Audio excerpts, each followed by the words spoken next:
Hey guys, how are you doing? I want to talk to you about some symptoms of social anxiety disorder. This is a fairly common disorder, a mental illness per se. Um, kind of wraps in with general anxiety. A lot of the symptoms can be the same, but there are some differences, especially on the behavioral side. Um, Let me start with some of the physical symptoms. And again, a lot of these are the same as general anxiety, but there are some that are different. There's more sweating, more blushing, redness of the face, feeling hot, getting flustered, if you will.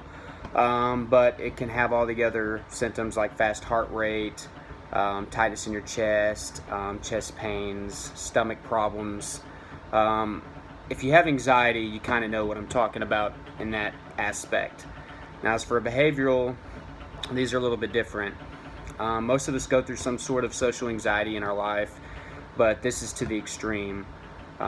Here's some examples. Not being able to pee in a public restroom is a big one. Having to go in there when nobody's in there.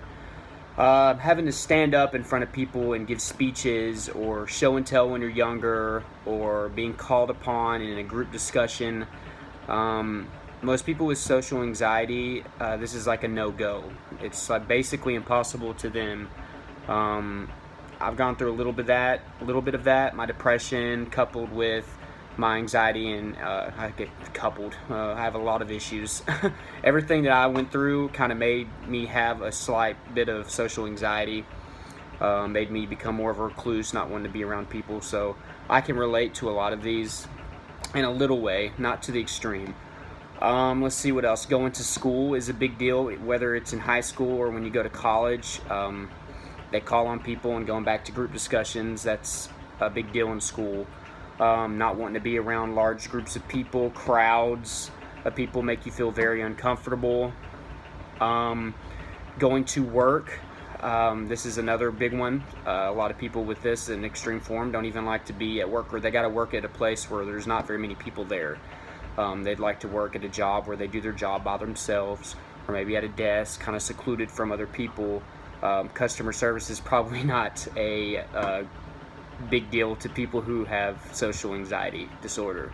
But anyways, guys, these are just a few of the major symptoms of that, guys. If you're struggling through this, make sure, if you have one of these symptoms, it doesn't mean that you have this disorder. Keep that in mind.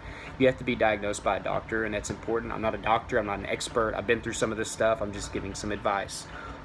So if you're dealing with any of this, talk with a friend or a family member, somebody that's close to you, and get the help that you need to get. It can be very crippling. It can keep you from being successful or doing everything that you want to do with your life if it's hard for you to be around people, and this world's full of people. So my heart goes out to you if you're struggling with this. Like this video, leave me a comment down below if you want any additional advice, guys. I'll try to get back with you. Subscribe to my channel. I have a lot of great videos on there about depression, anxiety, and other disorders. Thanks, guys.